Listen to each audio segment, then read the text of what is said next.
Hello everyone, and welcome back yet again to the GSMC Fantasy Sports Podcast, brought to you, as always, by the GSMC Sports Network. My name is Christopher Shepard. Thank you guys yet again for tuning in. We should have a fantastic show for you guys to open up the week. We are starting off with a very interesting fantasy football segment, kind of going over players that I do not believe you should draft or, in all reality, overdraft. We're also going to be looking for the first time ever into a training camp and assessing that aspect of the game fantasy-wise. We're going to be looking at perhaps one of the most controversial teams to talk about in the Cleveland Browns in terms of fantasy. We're going to be looking at Quinn Ewers, one of my favorite college players, plays for my favorite team, Hook'em. And then we're going to do a nice little segment where we go over some teams in terms of prop bets. I'm talking about the Cardinals and Panthers, and while they certainly are the most exciting teams in terms of placing betting odds on, they're definitely more excitable than you think. But before we even begin with any of our show today, I do want to remind you yet again to please like, follow, and subscribe to the show and the network as a whole. It is greatly appreciated by all involved. We also do receive some tips and donations, so if you do feel so inclined, please consider leaving them at the link GSMC.cloud. It is a huge support, both me, my fellow podcasters, and the network as a whole. We also accept any questions, comments, or concerns about the show at large, and they will be answered and addressed at the beginning of the next episode. So without further ado, let's jump right into what should be a very exciting show, like I said, to start off the week. Happy Monday to you all. Now, in terms of fantasy football, you seem to always go into your draft with a confident strategy, no matter what it is. But somewhere along this line, the strategy gets messed up. Maybe it's due to the fact that there are more players available than you thought. Maybe it's due to the fact that there are less players available than you thought. Maybe it's due to the fact that there really isn't as much discrepancy between positions anymore. And so, there are certain players who you may not necessarily be comfortable drafting, or some players who you overdraft out of panic.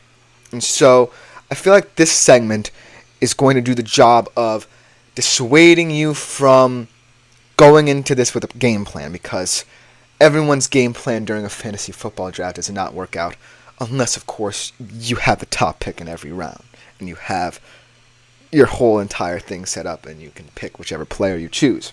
That's not going to happen. And so at each position, I'm going to go through some players that you don't want to draft or overdraft, for that matter. Start off with perhaps the easiest one to talk about. That is the QB position, because in the QB position, you know your tiers. You know who's going to be at the top, who people are looking at immediately, and you know who's kind of in the middle, and you know who's kind of near the bottom. So I feel as if QBs don't necessarily have to have so much emphasis placed on them, because there's a wider pool of opportunity for you to pick up at least a very serviceable QB for your starting spot. That being said, the first thing that I want to mention is you don't have to overdraft the big names. The Mahomeses of the world, the Allens, the Hurts, the Jacksons of the world. You don't have to overdraft them. You can sit back, wait a little bit, build depth through your running backs, wide receivers, and tight ends, and even your flex position. And by the 5th or 6th round, I promise and guarantee you that at least one of those names will still be there. That being said, if you don't get them, there are still going to be a lot of options. Like I saw in my own fantasy draft, I kind of wasn't even paying attention to the QB position, and I got kind of caught up in building my lineup through more skill position talent. I still ended up with Brock Purdy as my starter, who is always serviceable and should always have the opportunity to garner a lot of fantasy points any given week because of this weapons that he has. And then I also got Jared Goff, who perhaps has the best weapons in the NFC. So it's not all about name in fantasy football. It's all about finding that positional value that might not have been thought about before the draft. Everyone wants to swing for the fences in terms of the quarterback position. That's not going to be the case. Someone's going to get Mahomes, and it most definitely probably won't be you. So you have to have a second plan. And that's what I did. I didn't panic in terms of drafting a quarterback, and I sat comfortably and picked up someone who I really thought was serviceable. Now let's go on to the second tier, because there's a name in the second tier that's been kind of floating around as someone who is very largely a boomer bust guy, and that is Anthony Richardson. A lot of people don't really know how much emphasis to place on the small sample size we received of Anthony Richardson last year, due to the fact that a shoulder injury in your rookie season is always kind of dangerous to kind of circumvent the year after. And so, Anthony Richardson, I love him as a player. He has elite size. His arm strength is ridiculous. His rushing ability is ridiculous too. But I still have that seed of doubt in my mind about how he's going to come back. And if you really think about it, Indianapolis isn't going to exceed expectations again. They really were a surprise team. So I feel like placing Anthony Richardson on any tier above, say, the serviceable quarterback for your fantasy team, perhaps not even a starter, I think, is really kind of crossing the line, bridging the gap in between these two kind of mindsets. Because if you think of him as elite, that's definitely very risky, because there are going to be a lot of quarterbacks, like I said, in that middle tier who I would definitely grab. Richardson could be one of them, but I'm still kind of skeptical about how he's going to look in this team. And we talk about some older guys.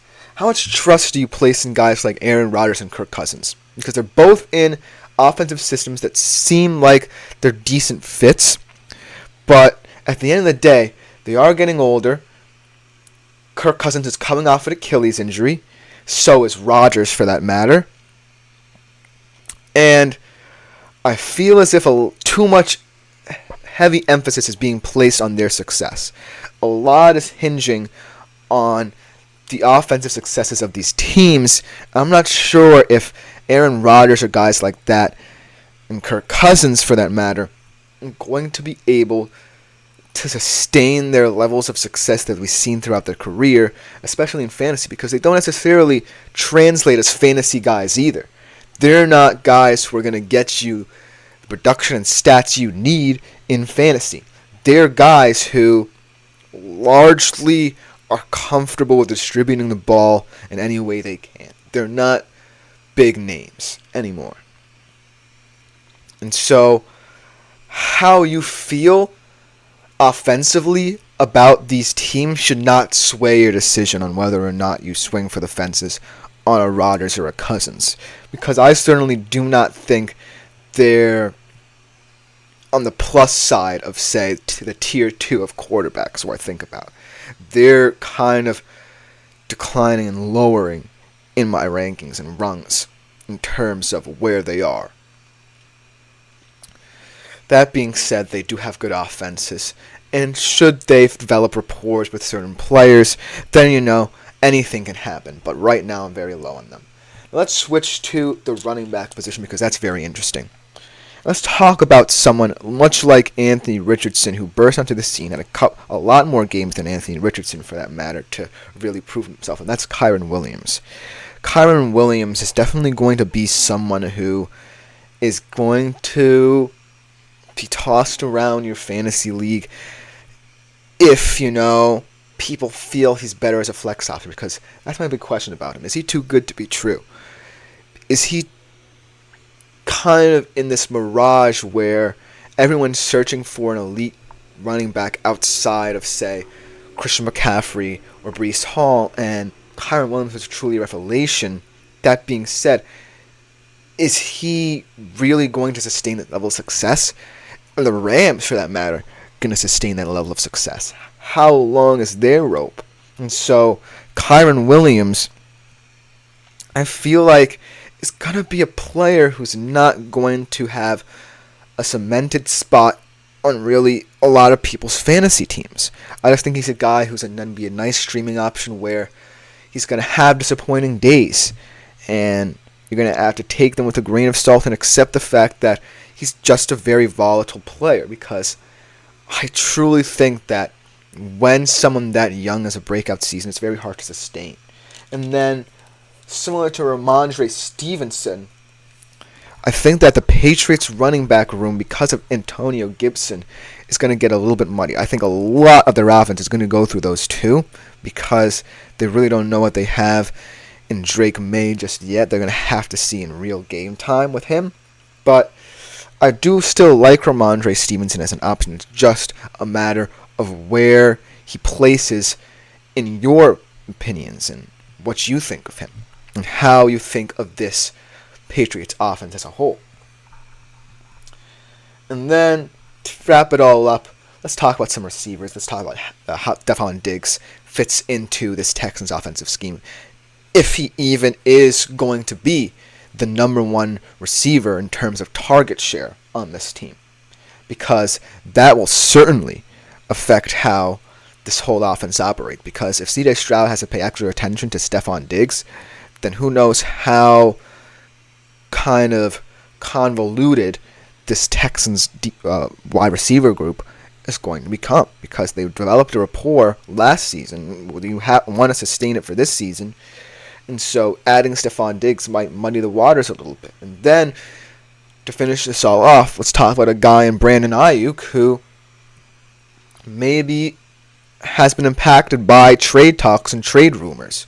How is he going to play in this offense, knowing that he's either in a prove-it season for himself to stay on the 49ers, or he's auditioning for another team? And so the wide receivers, while there's a lot of talent there, it's also a question of how they fit, what affects them, and this all-encompassing mindset of which positions you value. And if I look at this list of all these positions, I think that the one thing that I can offer my advice upon is to not panic. Because if you do, then all these players kind of lose their luster. And they all have something special about them that really makes them players that you want to debate about.